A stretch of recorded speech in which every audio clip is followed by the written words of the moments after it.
la carrera de Ingeniería Ambiental. Este video es para presentar el trabajo práctico que es parte del examen final de la asignatura de Remediación Ambiental, la cual es dirigida por la doctora Yarelis Ferrer Sánchez. La técnica de bioremediación por composteo se basa en la adición y mezclado de componentes primarios de una composta con un suelo contaminado, de manera que conforme la composta madura, los contaminantes son degradados por la microflora activa dentro de la mezcla.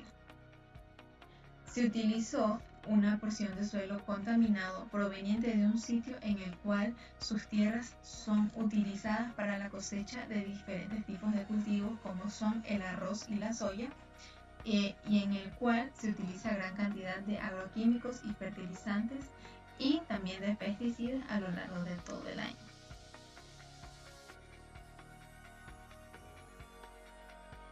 El objetivo principal de esta práctica es lograr que este suelo contaminado sea remediado mediante esta técnica de bioremediación.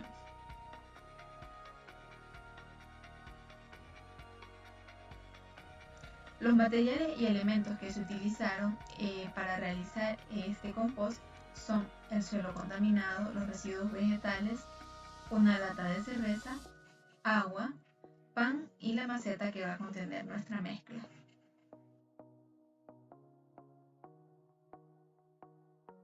Primero se comenzó agregando una capa de suelo y sobre ella una capa de residuos orgánicos. Este proceso se repitió varias veces hasta alcanzar una altura que no sea toda la altura de la maceta. Luego se agregó trozos de pan y además la lata de cerveza. ¿Por qué se agregan estos dos elementos? Porque la levadura del pan y la levadura de la cerveza acelera la descomposición de los residuos orgánicos. Luego agregamos agua y finalmente pues se coloca la maceta en un sitio en el cual se encuentra a salvo y expuesto al sol.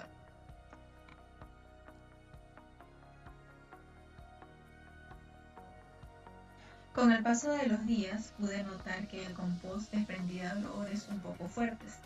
Resulta que una semana después de que hice el procedimiento de compostaje, tuvimos una clase sobre el compostaje, valga la redundancia, con el ingeniero Julio Pazmiño, en donde este nos indicó los parámetros ideales que debe de tener un compost para al final poder obtener buenos resultados. Entonces caí en cuenta en varias cosas entre los parámetros ideales de mi compost.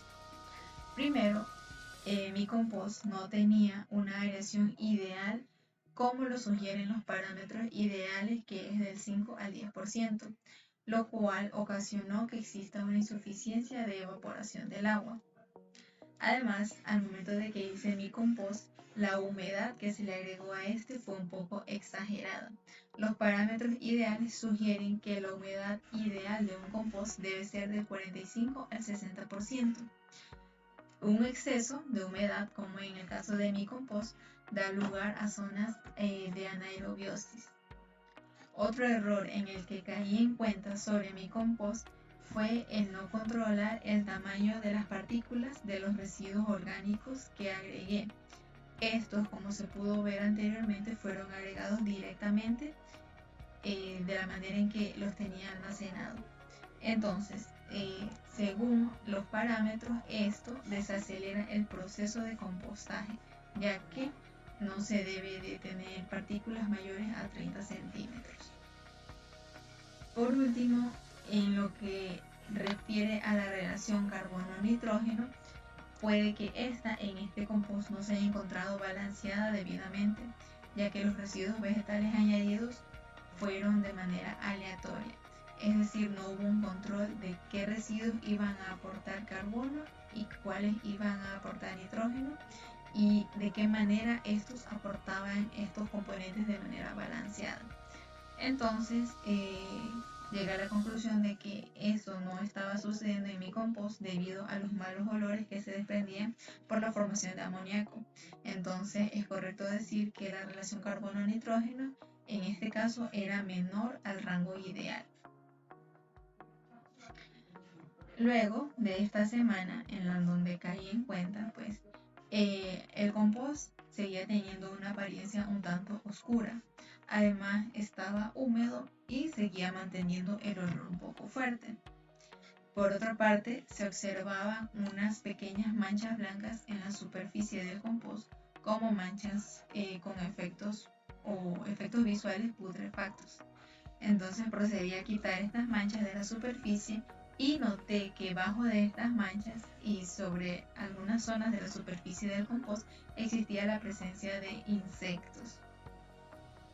Luego removí, mezclé un poco la capa superficial y un poco más adentro pude observar que existía la presencia de larvas muy pequeñas.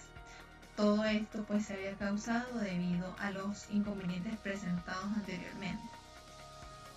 Entonces, luego de que caí en cuenta, hice todo este análisis de las cosas y de la manera en que había realizado mi compost, llegué a un punto en que pensé que mi suelo al final no podría remediarse. Pero ya en la tercera semana pude notar que existía la presencia de pequeños tallos brotando desde el suelo de mi compost, lo cual pues me dio esperanzas de que este al final sí podría estar en un proceso correcto de remediación del suelo.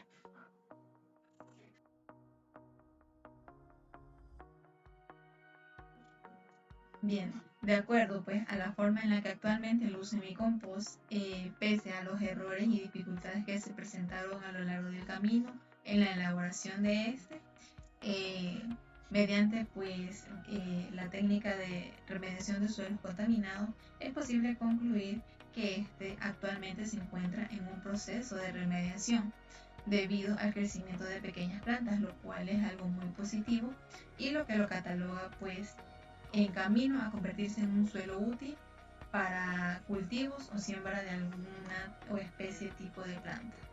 Muchas gracias.